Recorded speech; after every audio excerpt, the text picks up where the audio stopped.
Nous sommes à San Evaristo, un petit village de pêcheurs très isolé où l'essentiel du ravitaillement arrive par bateau. L'activité principale, en plus de la pêche, c'est la récolte du sel. Nous décidons donc d'aller visiter les salines. Sur la route sèche et poussiéreuse, nous rencontrons plusieurs animaux en liberté. C'est une pratique courante dans les pays de l'Amérique latine.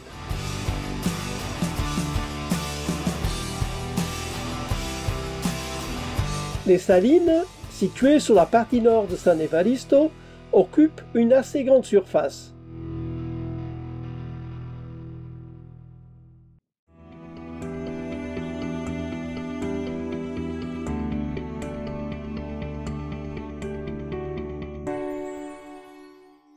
Voilà, ça c'est le champ de foot de San Evaristo. On en trouve presque partout. Et une chose qu'on trouve aussi dans tous les villages, c'est des églises. Là, il y en a une. Mais on était avant, il y en avait 3. C'est pas ça qui manque. Puis nous, on va aller là. Il y a la pancarte verte.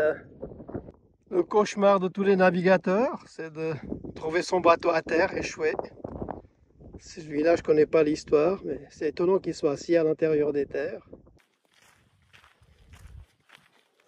Nous allons à terre acheter des denrées alimentaires dans la petite épicerie du village.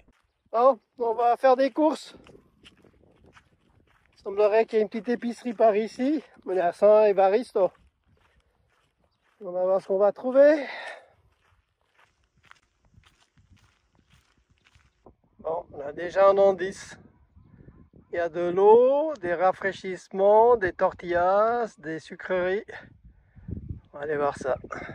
Voilà, on y est à l'épicerie. On va voir si c'est ouvert.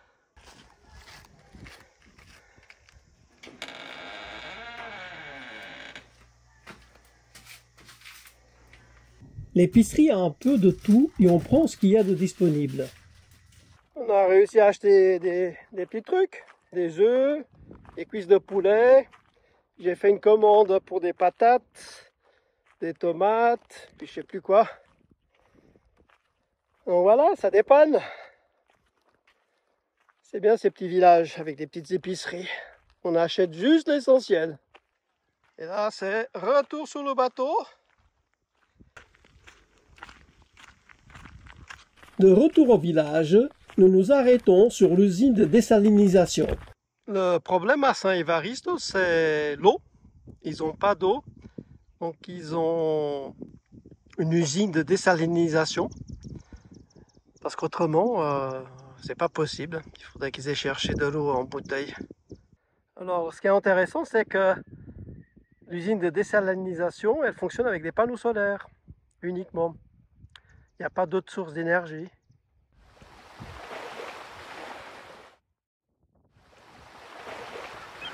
Nous profitons du soleil pour aller nous promener sur la plage. Des mouettes fatiguées. Il y a plein de mouettes qui se reposent au soleil. Plusieurs pangas des pêcheurs sont à l'arrêt et servent de support pour les mouettes.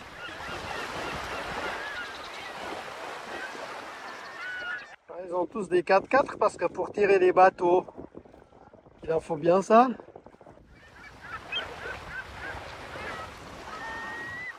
Le seul restaurant du village, mais il est fermé.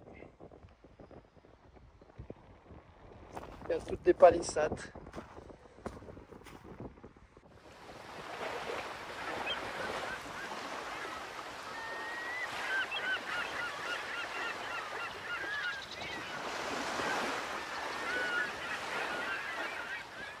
Le jour du départ, une bande de dauphins vient nous dire au revoir.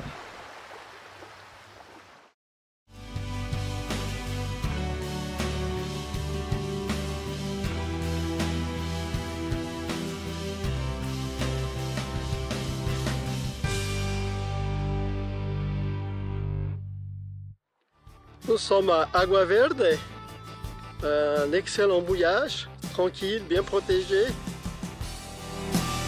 Agua Verde est l'un de nos mouillages préférés en mer de Cortés. Nous ne sommes pas les seuls à le penser, car il y a toujours plusieurs bateaux en mouillage. La petite baie où on a mouillé est protégée contre les vents du nord. Pendant les mois où le vent prédominant vient du sud, on peut mouiller de l'autre côté de la baie.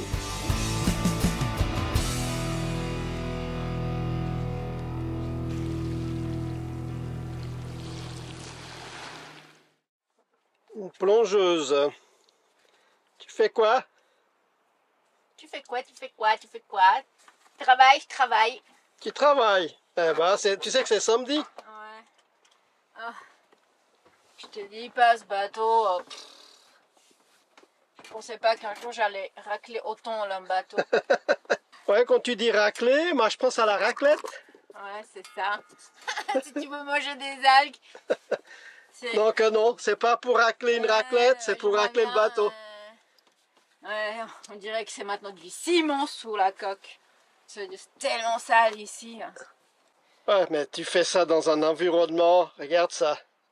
Ouais. En mer de Cortés au Mexique. Ouais. C'est vrai que c'est un boulot très très dur, hein. Ouais, sauf que l'eau est pas très chaude. Ah, il fait froid. Ouais, tu vas dans une grande piscine froide.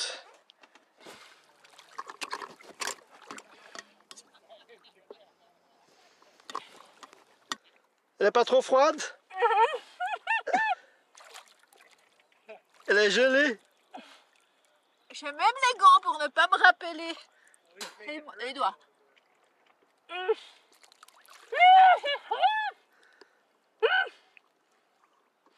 Il y a nos amis californiens qui partent.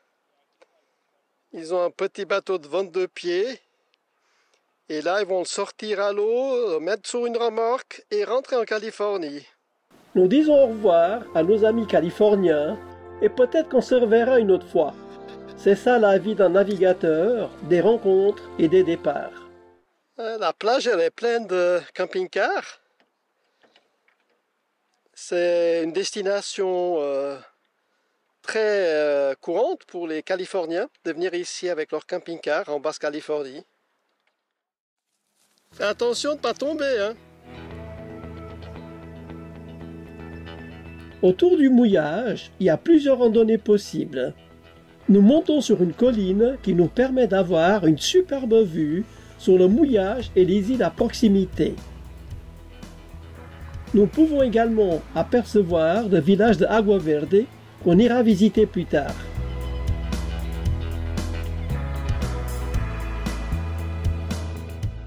C'est incroyablement vert. On a rencontré des paysages complètement désertiques qui sèchent. Et là, cette vallée, c'est complètement vert. Ah, la vue, elle est fabuleuse.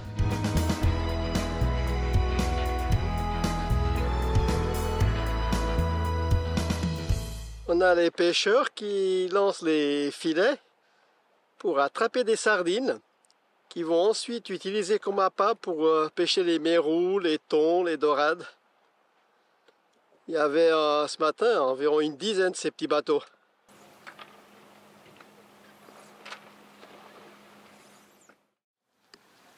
Agua Verde est un village de pêcheurs et régulièrement ils viennent sur la plage de notre mouillage pour y déposer le poisson pêché dans un conteneur frigorifique. La pêche du jour est miraculeuse avec une panga pleine de mérous. Alors qu'en Méditerranée, ce poisson se fait rare, ici il y en a en abondance. Tout le poisson part ensuite pour la capitale de la Basse-Californie, la ville de La Paz. Que des mérous. Ah ouais? Ah ouais, des mérous, des mérous, des mérous. Ah, la vie elle est fabuleuse. Nous nous dégourdissons les jambes en faisant une autre randonnée. On arrive sur une plage de cailloux et de gros rochers occupés par diverses espèces d'oiseaux.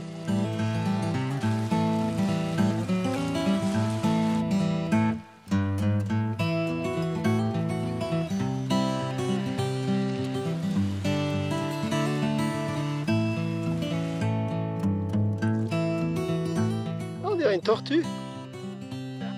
Elle a une tortue. Ou bien, c'est un poisson. Ah non, c'est un poisson. Et petite, oui.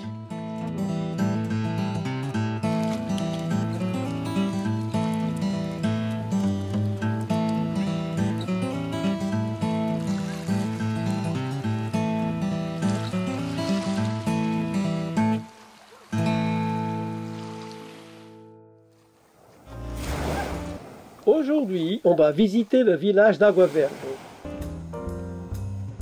Sur la plage, il y a 2 restaurants, et un peu à l'intérieur, il y a une petite supérette.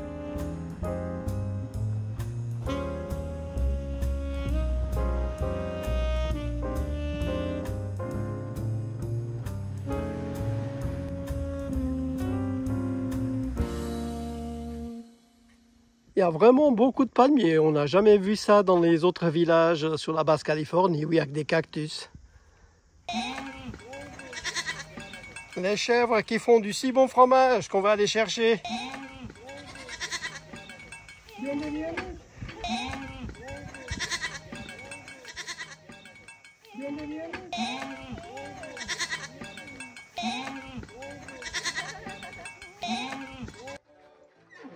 ¿Esa es tu cocina? Esta es mi cocina. Ah, ¿qué estás haciendo? ¿Tortillas? Tortilla. Ahí había tortilla a la tortillera ayer. Voilà. ¿Son tortillas de maíz o trigo? Trigo. Trigo. Tiene trigo y harina. Ah, listo. Ça, c'est la maman. Elle a eu 18 enfants. Je ne sais pas si vous vous rendez compte. 18 enfants. Ah, es la máquina. Ah, es la máquina. Ah, ¿tienes una máquina para hacer las tortillas? La máquina. La máquina.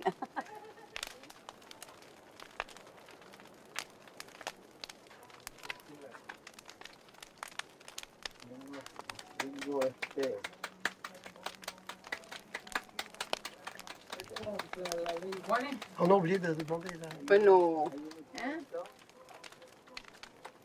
C'est comme une pizza. Pizza. una pizza. Comme une pizza. Pizza. Pizza italiana. Todos los días. Todos los días. Todos los días. Sí, todos los días. Ajá. Fromage de chèvre.